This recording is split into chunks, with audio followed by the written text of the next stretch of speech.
पता है कि महापुरुष क्यों कहते थे कि जो जागत है वो पावत है, जो सोवत है वो खोवत है। हम अक्सर अपने परिवार के बुजुर्ग लोगों से सुनते हुए आ रहे हैं कि सुबह जल्दी उठना चाहिए।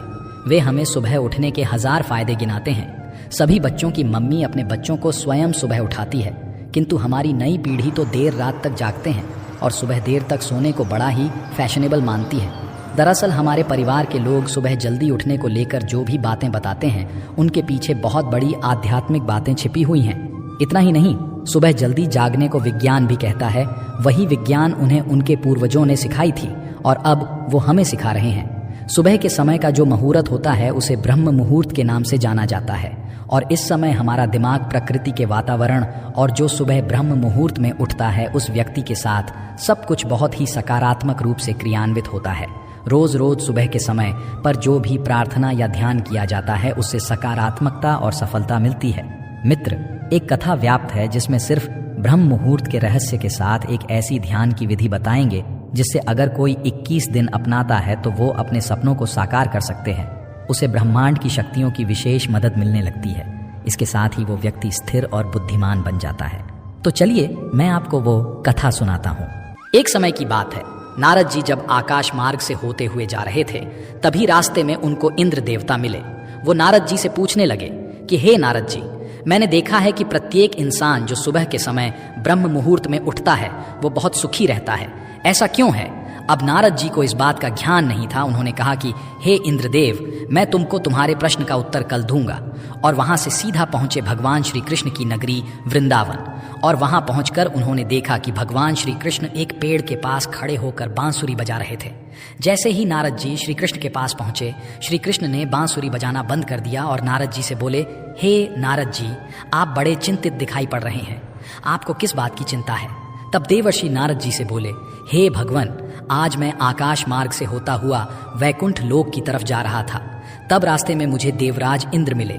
उन्होंने मुझसे पूछा कि नारद जी, जो लोग सुबह सुबह ब्रह्म मुहूर्त में उठते हैं वो सभी इतने खुश क्यों रहते हैं? हे भगवन, मैं इसी प्रश्न का उत्तर आपके पास जानने के लिए आया हूँ। तब भगवान श्री कृष्ण कहते हैं, हे नारद, वाकई में इंद्रदेव ने आपसे यह प्रश्न पूछकर समस्त मानव जाति का कल्याण किया है। कलयुग के मानव के लिए यह प्रश्न इतना महत्वपूर्ण है जैसे उसके शरीर में बसी हुई उसकी जान है। देवर्षि नारद, मैं आपको इस प्रश्न का उत्तर एक कथा के माध्यम से बताऊंगा। आप इस कथा को अंत तक जरूर सुनना और जो भी मनुष्य इस कथा को पूरा सुन लेगा वो कभी भी इस अवसर को अपने हाथ से जाने नहीं देगा। ब्रह्म मुहूर्त का रहस्य जानकर पूर्ण जीवन बदल जाएगा। मित्र, तब देवर्षि नारद बोले, हे भगवान, आप कहिए तो सही, मैं इस कथा को पूरा सुनूंगा और समस्त लोक जगत में भी विख्यात करूंगा। तभी भगवान श्री कृष्ण कथा को सुनना प्रारंभ करते हैं। एक समय की बात है, एक नगर में एक लड़का रहता था। वो लड़का अच्छा था, लेकिन उसकी एक खराब आदत थी कि वो देर तक सोता रहता था। सुबह उसे जगाने के लिए लाखों प्रयास किए जाते थे, किंतु सबने हार मान ली थी। वो लड़का कभी 9 बजे से पहले नहीं उठता था। जब वो बालक था तब परिवार ने सोचा कि जब ये बड़ा हो जाएगा तो इसकी आदत में सुधार हो जाएगा, किंतु वो लड़का जैसे जैसे बड़ा होता गया उसकी यह आदत और भी ज्यादा गहरी होती चली गई। दुनिया इधर से उधर हो सकती थी, लेकिन वो लड़का कभी जल्दी नहीं उठ पाता था। उसके पिता उसकी इस आदत से बहुत ज्यादा परेशान रहने लगे थे। उस लड़के को ढेरों नकारात्मक शक्तियों ने घेर लिया था। वो सभी को पलटकर जवाब देता था, दिन भर उदास रहता था। इसका असर उसके स्वास्थ्य पर भी पड़ रहा था। जब उस लड़के को यह पता लगा कि उसके सारे मित्र सफलता को प्राप्त कर चुके हैं, तब वो और भी ज्यादा दुखी हो गया और ईश्वर को कोसने लगा। वो बार बार कहता था कि मेरी किस्मत खराब है, किंतु उसके पिता अच्छी तरह से जानते थे कि उस लड़के के असफल होने के पीछे क्या कारण है। मित्र, भगवान श्री कृष्ण कहते हैं, हे नारद, एक दिन की बात है, उसके पिता को किसी सन्यासी के बारे में पता चला तो तुरंत वो अपने बेटे की समस्या को लेकर सन्यासी के पास जा पहुंचे। पिता ने उस सन्यासी को बड़े ही विस्तार से अपने बेटे की आदतों के बारे में बताया। सन्यासी ने कहा कि कल आप अपने बेटे को इस आश्रम में आने को कहिए। पिता घर की ओर चला गया। उन्हें पता था कि अगर वो सीधे तरीके से बेटे से सन्यासी से मिलने के लिए कहेंगे तो वो कभी तैयार नहीं होगा। उन्होंने बेटे को अपने पास बुलाया और कहा, तुम्हारे सारे मित्र जीवन में सफलता प्राप्त कर चुके हैं, क्या तुम सफल नहीं होना चाहते हो? लड़के ने उत्तर दिया, जरूर पिताजी, किंतु जब भी मैं अपने मित्रों से उनकी सफलता का रहस्य पूछता हूँ तब वे मुझे कुछ नहीं बताते हैं। पिता ने कहा कि मुझे यह रहस्य पता चल गया है कि वह सभी क्यों सफल होते जा रहे हैं। लड़के ने बड़ी उत्सुकता से पूछा, क्या पता चला है? पिताजी कृपा करके आप मुझे बताइए। पिताजी ने कहा कि कल सुबह तुम्हें एक सन्यासी के आश्रम में जाकर उनसे मिलना है। यदि तुम वहां पर समय से पहुंच गए तो वो सन्यासी तुम्हें ऐसा मंत्र बताएंगे जिससे तुम सफल हो जाओगे। किंतु समस्या एक ही है। लड़के ने पूछा, क्या समस्या है? पिता ने कहा कि जब तक तुम सोकर उठोगे तब तक सन्यासी से मिलने का समय समाप्त हो जाता है। लड़के ने कहा कि पिताजी, मैं कल पूरी रात जागता रहूंगा और सुबह सन्यासी से मिलकर आऊंगा। पिता ने कहा कि ठीक है, सदैव उस सन्यासी की आज्ञा को मानना। पिता की बातें सुनकर वह लड़का बहुत अधिक उत्सुक हुआ। जीवन में पहली बार उसने रात्रि जागरण किया, किंतु थोड़े ही समय में उसे नींद आ गई और वह सो गया। अगली सुबह जब वो उठा तो उसे पता लगा कि सन्यासी से मिलने का समय समाप्त हो चुका था। उसके पिता ने लड़के की ओर देखा और कहा कि तुम जीवन में कभी सफल नहीं हो पाओगे, जाओ जाकर सो जाओ। पिता की यह बात सुनकर लड़के को बहुत दुख हुआ। उसने मन ही मन स्वयं को चुनौती दी कि कल सुबह वह सन्यासी से मिलने अवश्य जाएगा। उसने अपने हाथ में एक छोटा सा एक घाव बना लिया। दर्द के कारण उस लड़के को रात भर नींद नहीं आई। ऐसा पहला अवसर था जब उसने अपने जीवन में पहली बार सूर्योदय देखा था। वह तुरंत ही तैयार होकर सन्यासी से मिलने के लिए चला गया। आज उसका अनुभव कुछ अलग था। वो बेहद शांत महसूस कर रहा था। चलते चलते वो लड़का जैसे ही सन्यासी के आश्रम में पहुंचा, वहां पर उसने देखा कि सन्यासी और उनके सभी शिष्य ध्यान लगाकर बैठे हुए हैं। ध्यान का समय समाप्त हुआ। तब लड़का उस सन्यासी के पास पहुंचा और उन्हें प्रणाम करते हुए बोला कि आपके पास कोई ऐसा मंत्र है जिससे मैं सफल हो सकता हूं? कृपया करके मुझे वो मंत्र बताइए। मैं भी अपने मित्रों के समान सफल होना चाहता हूं और अच्छा जीवन जीना चाहता हूं। सन्यासी मुस्कुराए और बोले, अच्छा तो तुम वही बालक हो।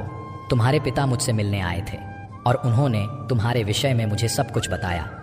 मैं तुम्हें वो मंत्र अवश्य बता देता, किंतु। अब लड़के ने जैसे ही किंतु शब्द सुना, लड़का घबरा गया। उसने पूछा, किंतु क्या गुरुदेव?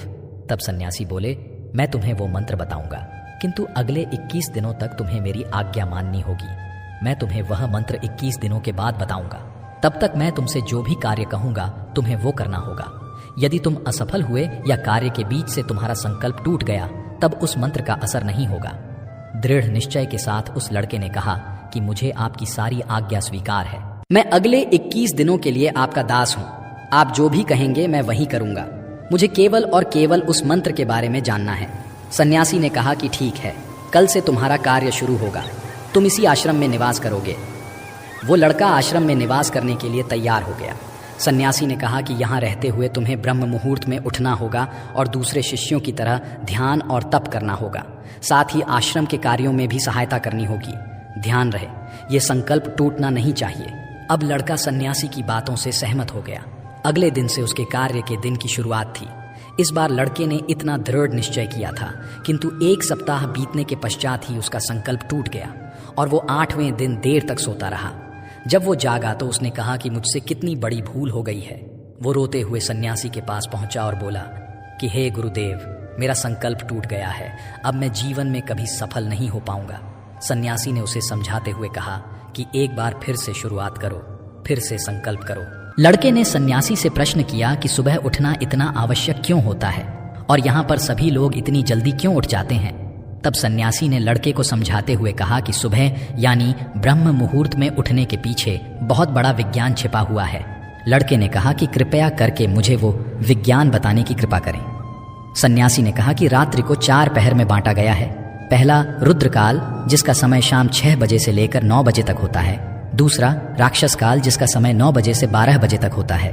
तीसरा गंधर्व काल, जिसका समय रात्रि 12 बजे से 3 बजे तक होता है। और सबसे अंत में जो पहर आता है उसे मनोहर काल कहते हैं। इस समय को ब्रह्म मुहूर्त या अमृत बेला के नाम से भी जाना जाता है।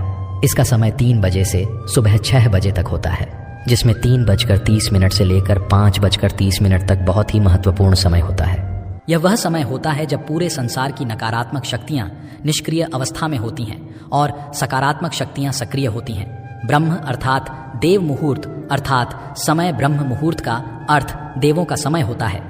सन्यासी आगे कहते हैं, इस समय देव धरती विचरण कर रहे होते हैं और जागृत मनुष्य पर उनका बड़ा ही सकारात्मक प्रभाव पड़ता है। ब्रह्म मुहूर्त ऐसा समय होता है जिसमें मनुष्य का मस्तिष्क बिल्कुल खाली होता है। इसमें किसी प्रकार के कोई विचार नहीं होते हैं और जब इस समय व्यक्ति अपनी पुस्तक खोलकर पाठ का अध्ययन करते हैं तो उन्हें सब कुछ जल्दी जल्दी याद भी होता है और ये लंबे समय तक याद रहता है। ये ऐसा समय है जिसमें हम ज्ञान को समझने का प्रयास करते हैं। इस कारण और आश्रम के सभी शिष्य और संसार में बहुत से ज्ञानी लोग ब्रह्म मुहूर्त में ही उठ जाते हैं। प्राचीन काल में रोशनी का कोई स्रोत ना होने के कारण लोग अपने दिन का समापन सूर्यास्त के साथ और आरंभ सूर्योदय के साथ करते थे। ये एक तरीका है जिससे मानव जीवन प्रकृति के साथ तालमेल बनाकर चलता है। उस लड़के ने कहा कि ठीक है, मैं कल से अपना संकल्प फिर से शुरू करता हूँ, किंतु ब्रह्म मुहूर्त में उठकर मुझे क्या क्या करना चाहिए। तब उस सन्यासी ने कहा, मैं तुम्हें बताता हूँ कि ब्रह्म मुहूर्त में क्या और कैसे करना चाहिए।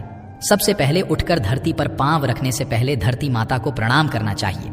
सन्यासी आगे कहते हैं, अपनी हथेलियों की ओर देखो और ईश्वर को धन्यवाद दो कि उन्होंने तुम्हें आज का सूर्योदय देखने का अवसर दिया। इसके बाद नित्य कर्म और स्नान करने से शरीर ही नहीं बल्कि मन की शुद्धता भी बढ़ती है। स्नान करने के पश्चात ध्यान की प्रक्रिया होती है।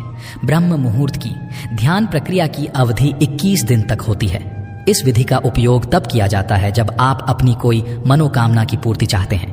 ये ऐसा समय होता है जब व्यक्ति अपने आज्ञा चक्र को सक्रिय करने पर काम करते हैं। सन्यासी आगे कहते हैं, आज्ञा चक्र दोनों भवों के बीच होता है। यह संकल्प का स्थान भी कहा जाता है।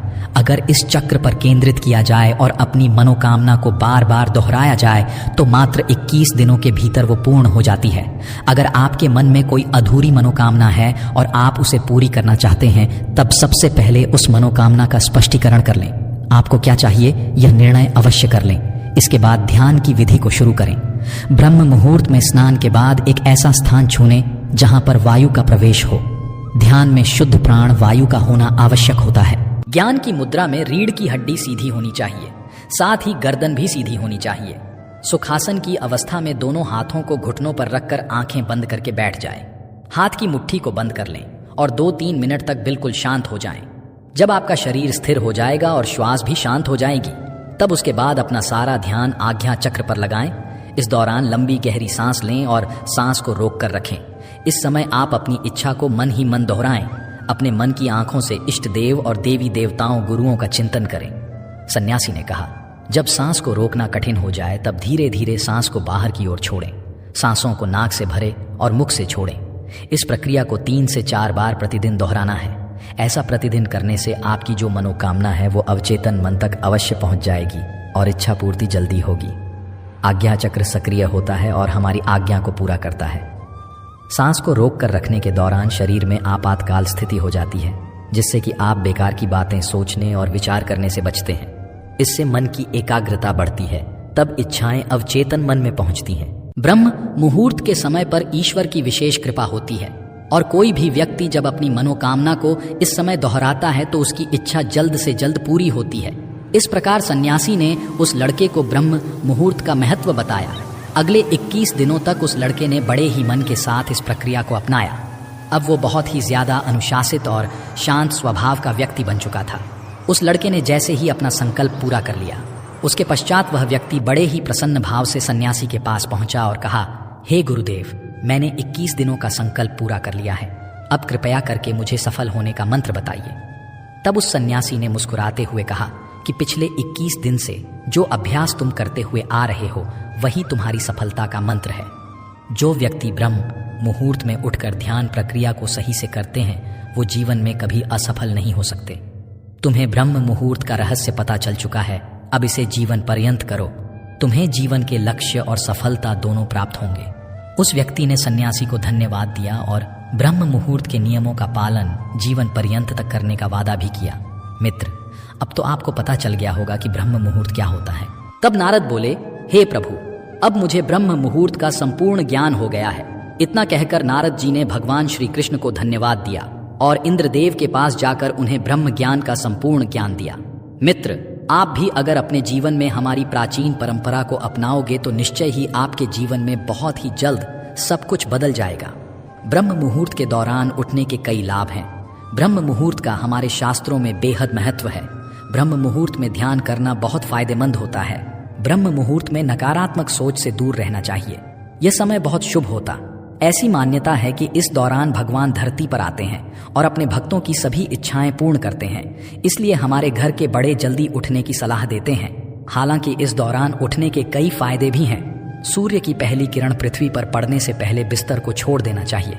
इससे स्वास्थ्य अच्छा रहता है और दिमाग भी तेज रहता है। ब्रह्म मुहूर्त एक ऐसी समय अवधि है जो मानव शरीर को कई लाभों के साथ दिव्य आशीर्वाद देती है। ब्रह्म मुहूर्त में ध्यान करना बहुत फायदेमंद होता है क्योंकि इस दौरान वातावरण और मन में शांति रहती है। ब्रह्म मुहूर्त में पूजा पाठ करना बेहद लाभकारी माना जाता है। ऐसा कहा जाता है इस दौरान भगवान धरती पर आते हैं और अपने भक्तों की सभी मनोकामनाएं पूर्ण करते हैं। ब्रह्म मुहूर्त में अपने भविष्य और अपने किसी भी कार्य की पूर्ति की कामना रखने से उनकी पूर्ति होती है। ज्योतिष शास्त्र के अनुसार ब्रह्म मुहूर्त में पढ़ाई करने से चीजें दिमाग में रहती हैं, साथ ही ज्ञान की देवी का आशीर्वाद प्राप्त होता है। ऐसा कहा जाता है जो लोग ब्रह्म मुहूर्त में उठते हैं उनके घर में कभी दरिद्रता नहीं रहती है, साथ ही धन की देवी खुश रहती हैं। ब्रह्म मुहूर्त में घर के लोगों को पवित्रता का ध्यान रखते हुए माता लक्ष्मी की उपासना जरूर करना चाहिए। ऐसा करने से घर में शुभता आती है। धार्मिक मान्यताओं के अनुसार ब्रह्म मुहूर्त में नकारात्मक सोच से दूर रहना चाहिए क्योंकि यह घर के वातावरण और मन की शांति को दूषित करते हैं। साथ ही इससे घर में परेशानियां उत्पन्न होती हैं, तो इस समय सकारात्मक सोचें। धार्मिक ग्रंथों के अनुसार ब्रह्म मुहूर्त वो समय होता है जब देवता धरती पर आते हैं और उस वक्त सभी धार्मिक स्थलों के पट खोल दिए जाते हैं। ब्रह्म मुहूर्त में यानी 4 बजे के बाद ईश्वर का वास होता है। धार्मिक ग्रंथों के अनुसार ब्रह्म मुहूर्त वो समय होता है जब देवता धरती पर आते हैं और उस वक्त सभी धार्मिक स्थलों के पट खोल दिए जाते हैं। ब्रह्म मुहूर्त में देवताओं को नमन किया जाता है। उन्हें स्नान करवाकर स्थापित करने का विधान है। रिसर्च की माने तो प्रातः काल उठने से हमारा तन और मन दोनों स्वस्थ रहते हैं और शरीर में ऊर्जा का संचार होता है। यही कारण है कि हमारी प्राचीन परंपराओं में सुबह उठने का समय भी तय किया गया है। ब्रह्म मुहूर्त यानी कि रात्रि का अंतिम प्रहर या सूर्योदय से 1.5 घंटे पहले का समय। सूर्योदय से 4 घड़ी पूर्व ब्रह्म मुहूर्त में ही जग जाना चाहिए। इस समय सोना शास्त्र निषिद्ध है। ब्रह्म का मतलब परम तत्व या परमात्मा, मुहूर्त यानी अनुकूल समय। रात्रि का अंतिम प्रहर अर्थात प्रातः 4 से 5:30 का समय ब्रह्म मुहूर्त कहा गया है। ब्रह्म मुहूर्त में उठना हमारे जीवन के लिए बहुत लाभकारी है। इससे हमारा शरीर स्वस्थ होता है और दिन भर स्फूर्ति बनी रहती है। ऋग्वेद में कहा गया है कि प्रातः रत्नम प्रातृत्वा दधातितम चिकित्वान प्रतिगृह्या निधत्ते तेन प्रजाम वर्धयमान आयुरायस्पोषेण सच्चते सुवीरः पपौमन। अर्थात प्रातः काल सूर्योदय से पूर्व उठने वाले को उत्तम स्वास्थ्य रत्न की प्राप्ति होती है, इसलिए बुद्धिमान उस समय को व्यर्थ नहीं खोते। प्रातः जल्दी उठने वाला पुष्ट, स्वस्थ, बलवान, सुखी, दीर्घायु और वीर होता है। हमारे आर्षि मुनियों ने भी इस मुहूर्त का विशेष महत्व बताया है। उनके अनुसार यह समय निद्रा त्याग के लिए सर्वोत्तम है। ब्रह्म मुहूर्त में उठने से सौंदर्य, बल, विद्या, बुद्धि और स्वास्थ्य की प्राप्ति होती है। ब्रह्म मुहूर्त में तम और रजोगुण की मात्रा बहुत कम होती है। इस समय सत्व गुण का प्रभाव अधिक होता है, इसलिए इस काल में बुरे मानसिक विचार भी सात्विक और शांत हो जाते हैं। आयुर्वेद के अनुसार इस समय में बहने वाली वायु चंद्रमा से प्राप्त अमृत कणों से युक्त होने के कारण हमारे स्वास्थ्य के लिए अमृत तुल्य होती है। यह वीर वायु कहलाती है। इस समय भ्रमण करने से शरीर में शक्ति का संचार होता है और शरीर कांतियुक्त हो जाता है। हम प्रातः सोकर उठते हैं तो यही अमृतमयी वायु हमारे शरीर को स्पर्श करती है। इसके स्पर्श से हमारे शरीर में तेज, बल, शक्ति, स्फूर्ति और मेधा का संचार होता है, जिससे मन प्रसन्न और शांत होता है। इसके विपरीत देर रात तक जागने से और देर सुबह सोने से हमें यह लाभकारी वायु प्राप्त नहीं हो पाती, जिससे शारीरिक और मानसिक स्वास्थ्य को नुकसान पहुंचता है। ब्रह्म मुहूर्त में किया गया स्नान सर्वश्रेष्ठ फल देता है। स्नान करते समय यदि ब्रह्म परमात्मा का चिंतन करें तो यह ब्रह्म स्नान कहलाता है, और देव नदियों का स्मरण करें तो यह देव स्नान कहलाता है। आशा करते हैं आपको वीडियो पसंद आई होगी। वीडियो देखने के लिए आप सभी का दिल से धन्यवाद।